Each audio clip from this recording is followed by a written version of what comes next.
Ya, angithi iphoyisa manje lisafuna ukuwina icala, lifuna ufakazi. Mase limtholile ufakazi, bese mhlawumpe lo muntu abafuna ukumbopha, bese-ke yakhulumisana namaphoyisa, lalelani la madoda, mina ngisemsebenzini mina.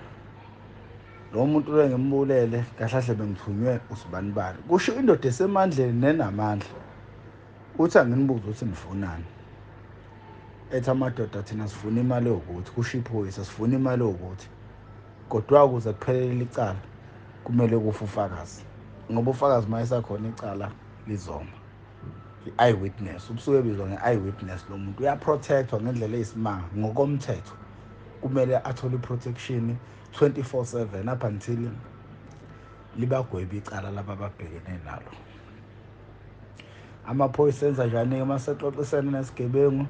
Sasho sathi, hayi madoda, mina ngizokhipha imali ngalesi senzo sami, noma umuntu osithumile uthi akukhulunywe.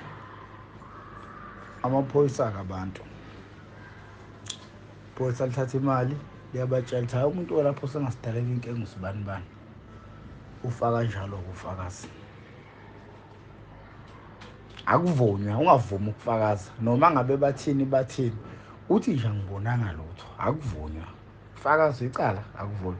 Lengane nje ifele lokho, bayigoqile, bayitshela bathi hayi sokuprotecta, wara yasayina, yavuma. That is why ifile manje.